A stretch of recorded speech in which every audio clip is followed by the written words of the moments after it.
Dear students, welcome back to our class. I am Deepa SP, working as Assistant Professor in Department of Sociology in Government First Grade College, Chikkaballapura. ಇಂದು ನಾವು ಬೆಂಗಳೂರು ಉತ್ತರ ವಿಶ್ವವಿದ್ಯಾಲಯದ 3ನೇ ಸೆಮಿಸ್ಟರ್ನ 12ನೇ ಸೆಷನ್ನ ಒಂದು ತರಗತಿಗೆ ನಿಮ್ಮನ್ನ ಸ್ವಾಗತವನ್ನು ಕೋರ್ತಾ ಇರುವಂತದ್ದು. ಸಮೂಹ ಮಾಧ್ಯಮ ಮತ್ತು ಸಂವಹನದ ಸಮಾಜಶಾಸ್ತ್ರ ಈ ಒಂದು ವಿಷಯದ ಅಡಿಯಲ್ಲಿ ಸಬ್ಜೆಕ್ಟ್ನ ಅಡಿಯಲ್ಲಿ characteristics of mass communication and characteristics of mass media ಈ ಎರಡು ಅಂಶಗಳನ್ನು ನಾವು ಇಲ್ಲಿ ತಿಳ್ಕೊಳ್ಳೋದಕ್ಕೆ ಪ್ರಯತ್ನವನ್ನು ಮಾಡುವಂಥದ್ದು. ಸಮೂಹ ಸಂವಹನ ಮತ್ತು ಸಮೂಹ ಮಾಧ್ಯಮ ಇವೆರಡರ ಲಕ್ಷಣಗಳನ್ನು ಅರಿತುಕೊಳ್ಳೋದಕ್ಕೆ ಪ್ರಯತ್ನವನ್ನು ಮಾಡುವಂಥದ್ದು. So the main objectives of the session are: the students must be able to understand the characteristics of mass communication in a better way and also to differentiate between the characteristics of mass communication and mass media. First of all, we'll try to understand the characteristics of mass communication. ಮೊದಲಿಗೆ ಸಮೂಹ ಸಂವಹನದ ಲಕ್ಷಣಗಳು ಯಾವ್ಯಾವುದು ಅನ್ನುವಂಥದ್ದನ್ನು ಅರ್ಥೈಸ್ಕೊಳ್ಳೋದಕ್ಕೆ ಪ್ರಯತ್ನವನ್ನು ಮಾಡುವಂಥದ್ದು. Mass communication is in need of large audience because mass communication takes place with the bigger platforms. It could be audio media, it could be video media, or it could be the printed version, printed media, anything it could be. ಪತ್ರಿಕೆಗಳು ಅಂತ ಹೇಳಿದಾಗ ಸಾವಿರಾರು ಜನಗಟ್ಟಲೆ ಅಥವಾ ಲಕ್ಷಾನುಗಟ್ಟಲೆ ಜನರಿಗೆ ಅದು ತಲುಪುವಂಥದ್ದು. ಹಾಗಾಗಿ ಇದನ್ನು ನಾವು ಇಲ್ಲಿ ದೊಡ್ಡ ಗಾತ್ರದ ಸಭಿಕರು ಇರ್ತಾರೆ ಅಂತ ಹೇಳುವಂಥದ್ದು. ಆಡಿಯೋ ಮೀಡಿಯಾ ದೃಶ್ಯ ಮಾಧ್ಯಮ ಅಥವಾ ಶ್ರವ್ಯ ಮಾಧ್ಯಮ ಅಂತ ಹೇಳಿದಾಗ ಕೂಡ ನಾವು ಅಲ್ಲಿ ದೊಡ್ಡ ಗಾತ್ರದ ಸಭಿಕರು ಲಭ್ಯವಾಗ್ತಾರೆ ಅಥವಾ ಇರ್ತಾರೆ ಅನ್ನುವಂಥದ್ದನ್ನು ನಾವು ಹೇಳುವಂಥದ್ದು. Mass communication needs uniform audience composition. ಯಾಕೆ ಇದನ್ನು ನಾವು ಯೂನಿಫಾರ್ಮ್ ಆಡಿಯನ್ಸ್ ಕಂಪೋಸಿಷನ್ ಅಂತ ಹೇಳ್ತೀವಿ ಅಂತ ಹೇಳಿದ್ರೆ, ಅಲ್ಲಿ ನಾವು ನೋಡುವಂಥದ್ದು ಒಂದು ಮನೋಭಾವನೆಯನ್ನ ಉಳ್ಳಂತಹವರು ಯಾವುದೇ ಒಂದು ವಿಚಾರವನ್ನ ತಿಳ್ಕೊಳ್ಳೋದಕ್ಕೆ ಪ್ರಯತ್ನವನ್ನ ಮಾಡುವಂಥದ್ದು. ಉದಾಹರಣೆಗೆ ಹೇಳಬೇಕಂತ ಹೇಳಿದ್ರೆ, ನಾವು ಕ್ರಿಕೆಟ್ ಅಂತ ಹೇಳಿದ್ರೆ ಕೇವಲ ಯಾರು ಆ ಒಂದು ಸ್ಪೋರ್ಟ್ಸ್ನಲ್ಲಿ ಆಸಕ್ತಿ ಇರ್ತಾರೋ ಅಂತಹ ವ್ಯಕ್ತಿಗಳು ಮಾತ್ರ ಆ ಒಂದು ಗೇಮನ್ನು ನೋಡುವಂಥದ್ದಾಗಲಿ ಅಥವಾ ಅದು ಶ್ರಾವ್ಯ ಮಾಧ್ಯಮದ ಮೂಲಕ ಅದು ಕಮೆಂಟ್ರಿಯನ್ನು ಕೇಳುವಂಥದ್ದಾಗಲಿ ಮಾಡ್ತಾ ಬರ್ತಾರೆ. ಹಾಗಾಗಿ ಇದನ್ನು ನಾವು ಅಪ್ರತ್ಯೇಕಿತ ಸಭಿಕ ಸಂಕಲನ ಅಂತ ನಾವು ಇಲ್ಲಿ ಕರಿತಾ ಬರುವಂಥದ್ದು. ಅಂದರೆ ಆ ಸಭಿಕರು ಅಪ್ರತ್ಯೇಕಿತವಾಗಿರ್ತಾರೆ, ಅವರು ಯಾರೂ ಕೂಡ ಎಲ್ಲವನ್ನೂ ಕೇಳುವಂತಹ ಸಭಿಕರು ಆಗಿರೋದಿಲ್ಲ ಅನ್ನುವಂಥದ್ದು. ಮುಂದೆ ನಾವು ನೋಡೋದೇ ಆದರೆ, mass communication needs some form of message reproduction. What is that message reproduction is the main question.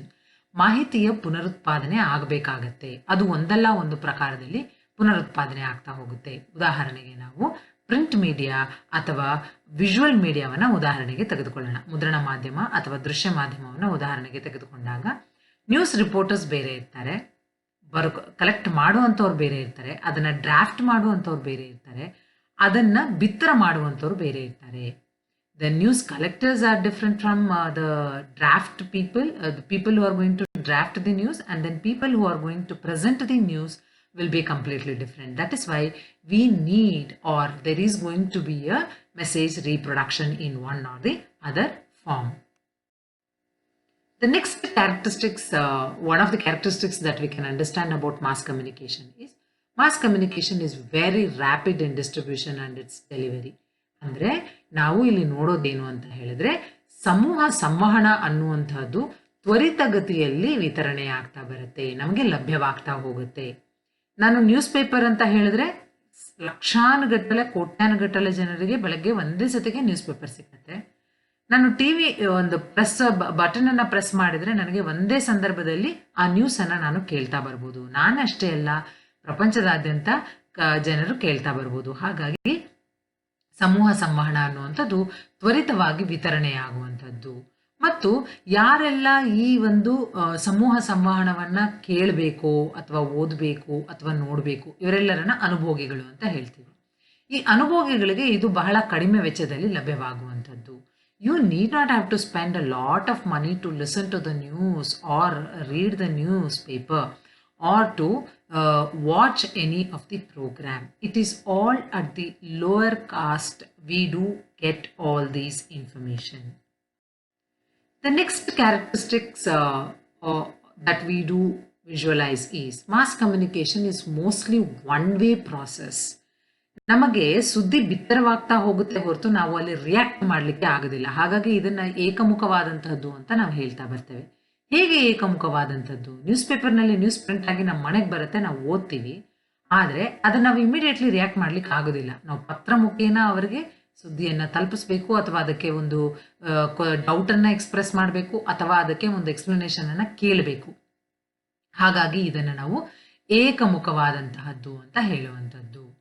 And the source of mass communication usually belongs to some of the organization or institution. Usually, any kind of mass communication is coming from some of the organization or institution, whether you're talking about newspaper, whether you're talking about audio, video media, or whichever it is. That is why we say that nextly, audience choose the media and medium chooses its audience. ನಾನು ಯಾರಿಗೆ ಸುದ್ದಿಯನ್ನು ತಲುಪಿಸ್ಬೇಕು ಅನ್ನುವಂಥದ್ದು media decide ಮಾಡ್ಕೊಳ್ಳುತ್ತೆ, ಅಥವಾ audience ನಾನು ಯಾವ ರೀತಿಯಾದಂಥ ಮಾಧ್ಯಮದಿಂದ ನಾನು ಸುದ್ದಿಯನ್ನು ಕೇಳಬೇಕು ಅನ್ನುವಂಥದ್ದು ಆಡಿಯನ್ಸ್ ಸೆಲೆಕ್ಟ್ ಮಾಡ್ಕೊಳ್ಳುವಂಥದ್ದು. ವೀಕ್ಷಕರೇ ಮಾಧ್ಯಮವನ್ನು ಆಯ್ಕೆ ಮಾಡ್ಕೊಳ್ತಾರೆ. ನಾನು ನ್ಯೂಸ್ ಪೇಪರ್ ಮುಖೇನ ಸುದ್ದಿಯನ್ನು ತಿಳ್ಕೊಳ್ಬೇಕೆ, ಅಥವಾ ಪ್ರಿಂಟೆಡ್ ಮೀಡಿಯಾ, ನ್ಯೂಸ್ ಪೇಪರ್ಸ್ ಅಂದರೆ ಪ್ರಿಂಟೆಡ್ ಮೀಡಿಯಾ, ಟಿವಿಯಲ್ಲಿ ನೋಡುವಂಥದ್ದು, ದೂರದರ್ಶನದಲ್ಲಿ ನೋಡುವಂಥದ್ದು ಅಂದರೆ ವಿಜುವಲ್ ಮೀಡಿಯಾ, ರೇಡಿಯೋದಲ್ಲಿ ಆಕಾಶವಾಣಿಯಲ್ಲಿ ಕೇಳುವಂಥದ್ದು ಅಂದರೆ ಆಡಿಯೋ ಮೀಡಿಯಾ, ಶ್ರವ್ಯ ಮಾಧ್ಯಮ ಅಂತ ಹೇಳ್ತೇವೆ. ಸೊ ಹೀಗೆ ಯಾವ ಮಾಧ್ಯಮದ ಮೂಲಕ ನಾನು ವಿಚಾರಗಳನ್ನು ತಿಳ್ಕೊಳ್ಬೇಕು ಅನ್ನುವಂಥದ್ದನ್ನ ಒಂದು ಆಡಿಯನ್ಸ್ ಆಗಿ ನಾನು ಚೂಸ್ ಮಾಡೋದಕ್ಕೆ ನನಗೆ ಅಧಿಕಾರ ಇರುವಂಥದ್ದು. ನೆಕ್ಸ್ಟ್ ನಾವು ನೋಡುವಂಥದ್ದು ಸಮೂಹ ಮಾಧ್ಯಮದ ಲಕ್ಷಣಗಳು ಯಾವ್ಯಾವು ಅನ್ನುವಂಥದ್ದು. Next we shall try to concentrate on what are the characteristics of mass media. Mass media spreads the message very quickly through time and space. Wherever it is, it reaches the information, because at a click of a button today we are going to get the news from America, faraway countries, millions and billions of distances taken into consideration, but you will be getting the information. It is only because of mass media. ಸಮೂಹ ಮಾಧ್ಯಮದ ಮೂಲಕ ಮಾತ್ರವೇ ನಾವು ಎಷ್ಟೇ ದೂರದಿಂದಲಾದರೂ ಸರಿ, ಎಷ್ಟೇ ಸಮಯದಲ್ಲಾದರೂ ಸರಿ ನಾವು ಸಂದೇಶವನ್ನು ನಾವು ಪಡ್ಕೊಳ್ಳೋದಕ್ಕೆ ನಮಗೆ ಸಾಧ್ಯ ಆಗುತ್ತೆ.